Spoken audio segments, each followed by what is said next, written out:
Je veux qu'on me foute la paix. Merci, c'est pas facile à trouver. Vous avez un emploi, monsieur Lebowski? Super, monsieur. Super. Pour le cinéma, monsieur Leblanc, pour le grand écran, pas pour la petite lucarne. C'est l'heure. C'est l'heure du... Critique du cinéma. Aujourd'hui, on parle du second film de Léa Mysius. Et après son premier long métrage, Ava, où l'on suivait une jeune fille qui perd la vue, nous avons droit au film Les 5 Diables, suivant une autre jeune fille ayant un odorat surdéveloppé. On y voit l'importance des sens et de la sensibilité que Madame Mysius essaye de diffuser dans son cinéma.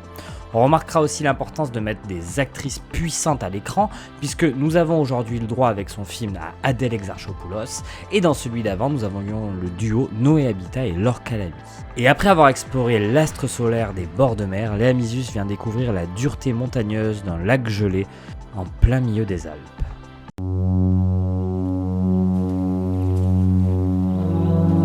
7 degrés. 20 minutes alors. T'es prête? Je t'aime, maman. Allez les filles, on crie, allez!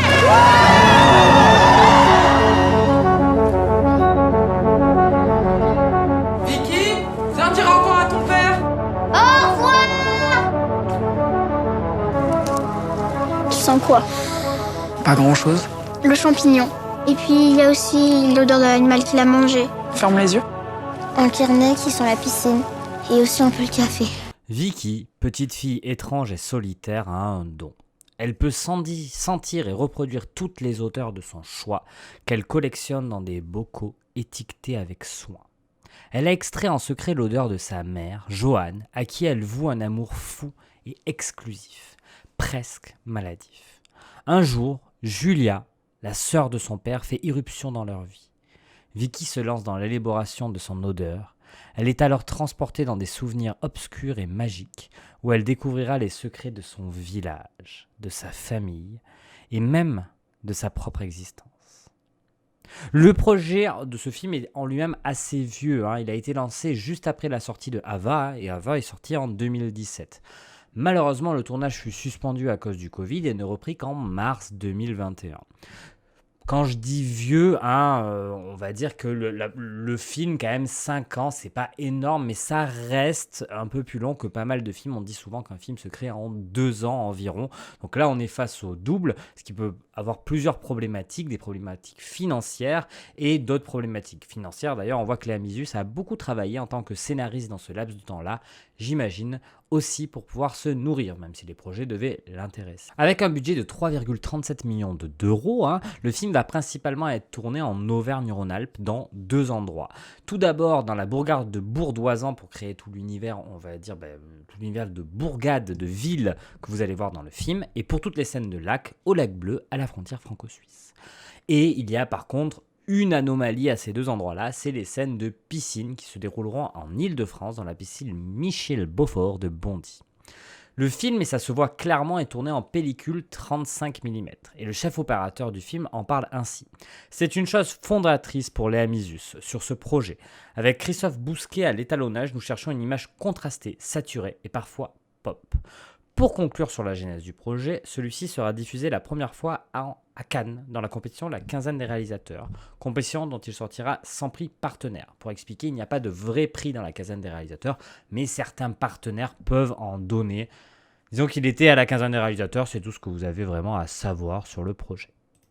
Léa Mysius est une réalisatrice qui m'avait déjà beaucoup intéressé avec Ava en tant que réalisatrice, mais aussi sur son travail de scénariste, avec par exemple des filles comme Petite Fille. Et elle a réussi vraiment aussi à me passionner avec Les 5 Diables. Le film a ses défauts, je reviendrai d'ailleurs dessus, mais il ouvre beaucoup de pistes de réflexion et donne beaucoup de bonnes choses. Et si tu veux du détail, c'est maintenant. La première chose qui frappe quand on visualise le film, c'est sa beauté visuelle.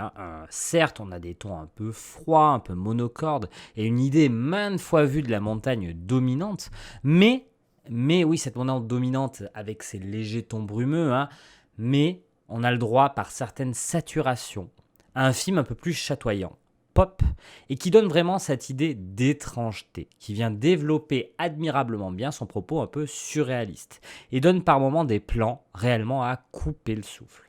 Je suis vraiment sorti en me disant je veux aller au lac bleu. Hein. Voilà, là, on est en plein dans le dans le tourisme filmique qui existe bien avec par exemple la Nouvelle-Zélande. Et bien là, j'ai vraiment envie de découvrir cet endroit que je ne connais pas. Pour une seule chose, c'est parce que le film, c'est difficile, arrive à le filmer avec une maestria très peu égalée. C'est vraiment tellement magnifique qu'on a envie de le voir en vrai. Et je pense même qu'en le voyant en vrai, je serais peut-être un peu déçu. Et c'est grâce à une utilisation assez simple, sans fioriture de son cadre, mais une précision photographique quasi chirurgicale, qu'il arrive à nous développer son univers. Et oui, car on parle bien d'un univers, et on sent que tout est fait pour nous montrer l'étrangeté de ce monde, à la fois complètement raccord avec le nôtre, mais montrant certaines touches surréalistes, et sur ce point précis, la photo est complètement parfaite et raccord avec le scénario. D'ailleurs, vu qu'on va parler de scénario, creusons un petit peu. Il est autant l'artisan de la belle réussite du film que celui de ses limites. Comme je vous l'ai dit, Léa Mizus c'est avant tout une scénariste qui a travaillé avec Desplechin, Audiard, Claire Denis et même André Téchiné. Donc c'est plutôt son dada et ça se voit, car la caractérisation des personnages est extrêmement intéressante. On comprend vite qui est qui et comment ils vont évoluer dans l'histoire, quels sont leurs rôles au profit de cette histoire. Le surnaturel et l'arrivée du surnaturel dans le réel, c'est aussi ok, c'est fait de manière limpide avec vraiment beaucoup de douceur. Et quand je veux dire de douceur, on a une facilité, il y a une vraie facilité de découvrir et de développer ce propos surréaliste. C'est aussi vraiment très très très propre en termes de compréhension. On comprend tout, comment ça se passe de manière simple. Ce sont des choses faites simplement, mais extrêmement de manière efficace. Bref, le film se tient extrêmement bien. Et même si on s'attend à quelque chose, on s'attend quelque peu aux choses qui vont arriver, ça reste toujours extrêmement intelligent. Mais du coup, quelles sont les limites dont j'ai parlé ? Sur le scénario, elles sont doubles. Premièrement, mon suspension consentie d'incrédulité fut questionnée 2 fois dans le film. Et ces 2 fois-là, on fait pas un peu sortir, mais presque. La première chose, c'est dans la première scène de souvenir, car l'enfant n'est pour moi pas vu, pourtant il devrait être vu, puisque après il sera vu. Et dans un deuxième temps, avec les paradoxes temporels que ça développe. Je vais pas vous spoiler, mais vous verrez, c'est quand même assez logique, et si vous avez déjà un peu réfléchi à la chose, voilà, ça se pose un petit peu là. Mais là où ça me pose un peu plus de problèmes, c'est que je vois un film qui veut parler de beaucoup de choses différentes. Et au final, je ressors avec une impression qu'il ne m'a parlé de pas grand-chose. En fait, si, il m'a parlé de beaucoup de choses, mais ça, jamais rentré un petit peu plus dans le concret et dans les choses. Et ça méritera sûrement un second visionnage qui pourra confirmer ou affirmer ce que je viens de dire. Et je suis un peu perplexe là-dessus. Et je vous vois venir avec l'une des forces du film, qui est aussi ses variations de type. Oui, je le vois. Je vois qu'il y a plein de types différents et que c'est extrêmement bien fait.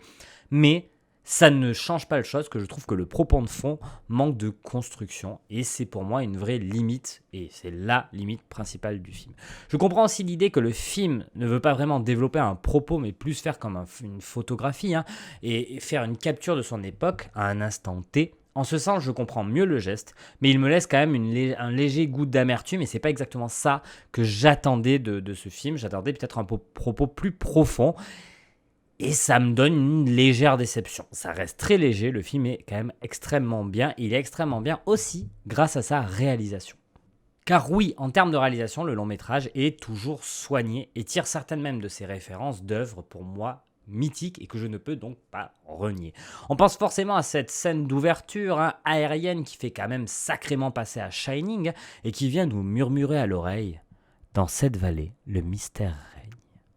On sent aussi un vrai amour des personnages et où chaque apparition, elle arrive à mettre discrètement une émotion sur leur jeu.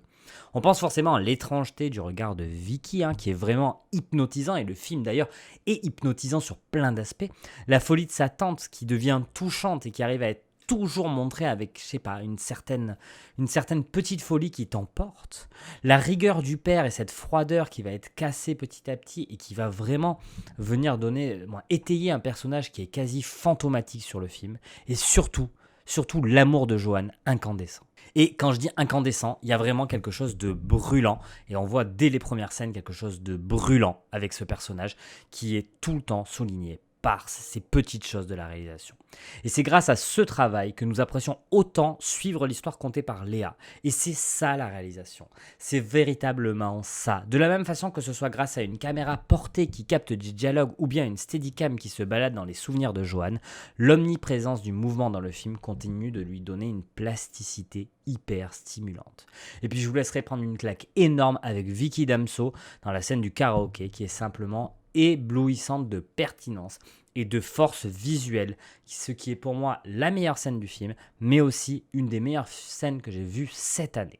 Cette réalisation est aussi toujours extrêmement bien soulignée par une composition musicale de Florencia Di Concilio, très bonne, avec une grande partie des sons qui sont en fait des bruits d'animaux remixés qui donnent une ambiance juste parfaite entre étrangeté et réalité, et ça donne réellement ce que veut nous développer le récit. Et en plus d'être ingénieux, c'est franchement à l'oreille nickel. D'ailleurs, je fais appel à vous. Si quelqu'un connaît le titre de la chanson finale du film, je suis preneur car j'ai trouvé celle-ci vraiment magnifique et je n'ai pas encore réussi à la trouver. Bon, et puis j'ai gardé mon argument massu pour te convaincre de découvrir cette œuvre. Car oui, mon argument massu, c'est une évidence, mais une évidence que je n'ai jamais vue aussi belle. Et cette évidence, c'est la prestation d'Adèle Exarchopoulos, qui est grandiose. Elle arrive à varier les tons, à donner une palette émotionnelle immense et vraiment, c'est impressionnant. Pour être totalement transparent, Adèle, c'est quand même une actrice que j'apprécie énormément, même que je pourrais dire qui me passionne depuis plusieurs années. J'ai découvert forcément dans La vie d'Adèle, d'Abdelatif Kechiche, que j'ai découvert au cinéma à sa sortie, et depuis, j'ai vu bon nombre de ses prestations, allant des plus mitigées, comme dans Nous Rive, aux plus étranges, comme dans Mandibule, et variant aussi toujours les tons entre le drame et la comédie. Récemment, dans La Flamme, par exemple, je l'ai trouvé assez exceptionnel. Et il y a toujours un truc qui me faisait dire que même dans ces films un peu moins bons, il y avait toujours quelque chose d'intéressant à voir et on voyait une sacrée actrice. Et dans ce film, Léa Myzus, je trouve qu'elle arrive à donner sa meilleure performance à Adèle. Et elle arrive à nous montrer la candeur dans des scènes qui remontent dans le temps, la femme perdue, rôle qu'elle joue extrêmement souvent au final, mais qui est là, fait encore une fois avec perfection, cette femme perdue qui est froide, qui est rigide, la tristesse, l'amour maternel et la passion. Il y a plein de choses à voir dans le film de Adèle Exarchopoulos. Je vous laisse découvrir un petit peu plus les choses, mais c'est pour moi sa plus belle prestation de film que j'ai vue de ma vie. Bref, c'est aussi grâce à un texte et une direction d'acteur forte que je pense qu'on peut voir ça. Elle a un talent qui est incroyable, mais là, elle est avec une autre personne qui a du talent. Et ça donne nos régions du talent. Non, ça donne une magnifique actrice qu'on arrive à voir sous un jour un petit peu nouveau et où elle peut donner beaucoup aux gens qui la regardent. Et c'est clairement pour moi la prestation XXL d'Adèle Exarchopoulos. Et si tu es comme moi un petit peu fan de la personne, cela justifie à lui seul le visionnage du film, même s'il y a plein d'autres bonnes choses qui sont intéressantes. Pour terminer sur ce film, même si le chemin ne mène pas à du grandiose, il est sacrément plaisant. Ça serait mentir que de dire que le film est limité. Il a des défauts, oui, ça je l'ai dit, mais il me semble évident qu'ils sont aussi touchants, que c'est une véritable déclaration d'amour à ces personnages et que c'est une véritable déclaration d'amour au cinéma, de sincérité. Il y avait vraiment tellement de sincérité dans ce film et ça donne énormément de plaisir aux spectateurs. Il arrive à nous donner une chose essentielle à un bon film, c'est un attachement profond aux personnages, à ce qui leur arrive. Et quand tu as ça, quand tu as l'histoire qui est aussi importante, le reste c'est superficiel. Et c'est aussi pour ce genre de film que j'aime le cinéma. Ces films que tu n'attends pas trop et qui vont véritablement te transporter. Alors Les 5 Diables est un bon film, oui. C'est pas le chef-d'œuvre du siècle, aussi, mais c'est sacrément intéressant. Donc va voir ça et fais-toi plaisir. Moi je te dis à lundi pour parler de la science-fiction en France. Et d'ici là, matez des films. Pas trop fait engueuler, on dirait. Figurez-vous qu'on a un destin. C'est la fin du cinéma. Mais je crois que le cinéma existera toujours.